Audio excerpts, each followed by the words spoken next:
Hey everyone, Kat from Electric Blooms here. It's early March and the summer heat has broken, which makes this a perfect time for us to sow all of our spring flowers. So spring flowers typically like to germinate in a little less heat than our summer annuals. And so I just thought I'd jump on and show you the primary seed starting method that we use here on the farm. Cool, so the primary seed starting method that we're going to use today is soil blocking. So it's where we mix up some seed raising mix and we make little blocks out of this contraption here. So this fits 20 seedlings in this space. So you can see we can fit quite a number of seedlings in a small space, which is critical for me because I have quite a small grow room. So we use this here. We can fit about 5 or 6 lots of 20 on there, or we use these pre-loved takeaway containers and put them on one of these flats here, so we can fit about 6 I think on there at one time.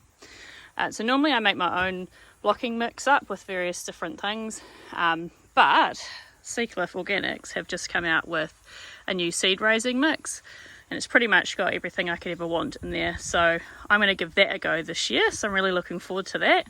And then I've also got some biochar from them as well to add into the mix for a bit of carbon and to get the benefits of biochar into our farm.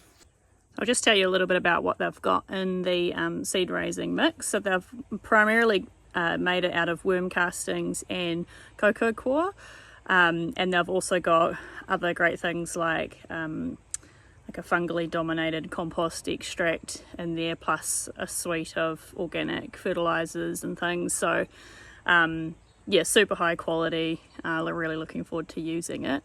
I see they've also got some charged biochar in there as well, so I'm going to leave out the biochar that I bought as well, and I'll use that for something else. It has been sitting in my garage for about a month, so we may have lost some of the good biology along the way just from that. So I've got something called Superzyme, which is I think it's a lab made mixture of various good bacteria. So I'm going to put a scoop of that in there as well, just to make sure that we're getting good biology into our seeds. There's a mounting research on how the quality of the environment that you provide your seeds actually dictates how well the seed is going to do, or the plant is going to do for the rest of its life. So we put a lot of emphasis on growing great seedlings in the hopes that we'll have great plants, basically. Oh, so just wetting up the mixture. You need quite a lot of water.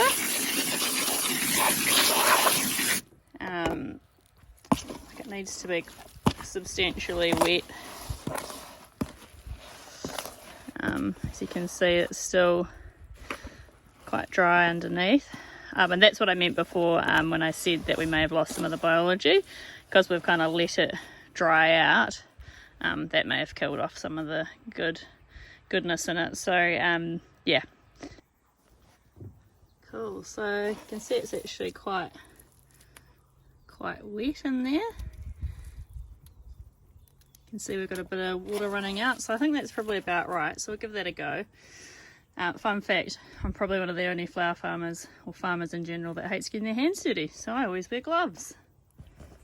So there's a couple of different ways you can do this, but basically I use my glove and I just kind of like smush the mixture onto the soil blocker like that. Give it a good squish in there. And I just wipe the surface off, makes it flat. I'll show you what we're doing down here, hopefully. And then literally all you do is release the blocks like that. And you can see got a nice little brownie soil block made there. That's all there is to it.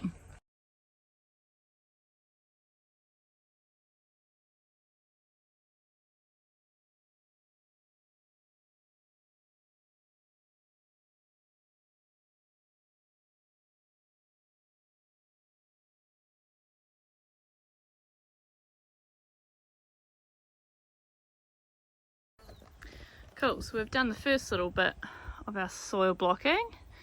So that there, just to show you the difference in space, so that there is 600 seedlings. So each one of those little blocks can grow a cut flower seedling. Yes, there's not much soil in there. They do just fine. I'd use a weak liquid fertilizer from sort of 2 weeks onwards, and that kind of helps keep them going.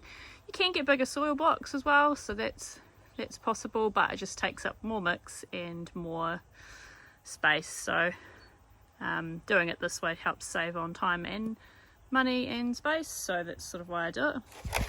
This here is a seed tray, so sometimes we use seed trays. As you can see, it takes up about the same amount of space. Now this seed tray's only got about 60 seedlings. You can get them that, get trays that fit about 100 to 200 seedlings, but you can see the space difference. So when we're growing under lights inside, space is at a premium, so soil blocking is the way to go. Oh, so the other thing is they can dry out fairly quickly because they've got, they're not very much soil on them. So that's why I do them inside partially, so I can control the environment, can control how, hot or cold it is in the room. They're not out in the baking heat, especially at this time of year when, we are still coming off the back of summer. So they can dry out. So I only water once a day. I fertilise with that weak, seaweed or fish solution like once a week. You could do them outside, but again, you'd have to just water a little bit more, especially at this time of year.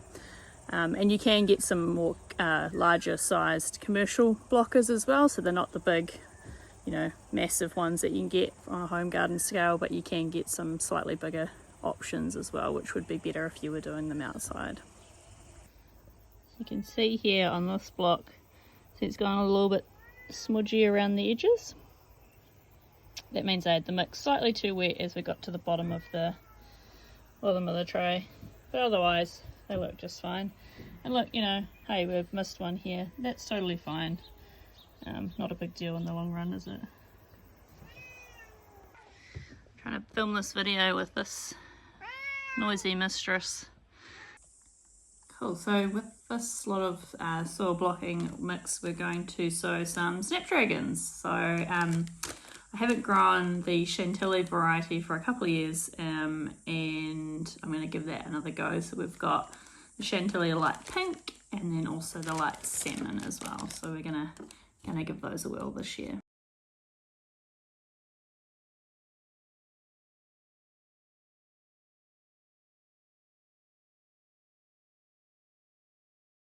Cool, so we've sown our first tray of snapdragons.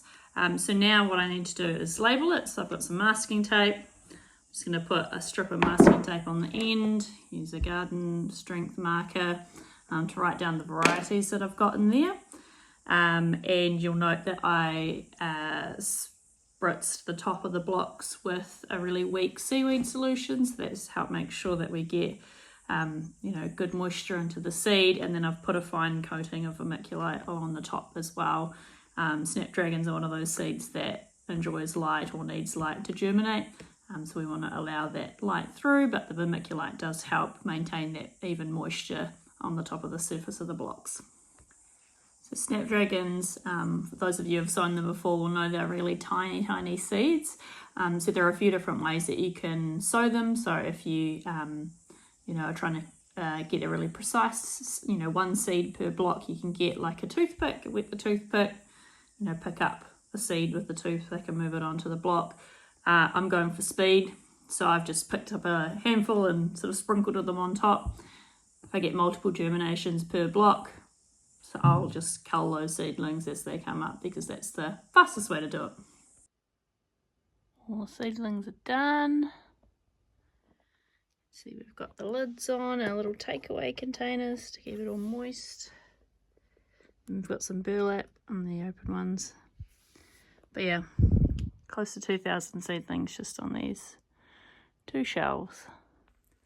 Oh, so that's us done for the day with our seed sowing. If you have any questions about soil blocking or sowing cut flower seeds, please do just drop them in the comments and I'll be happy to answer them for you.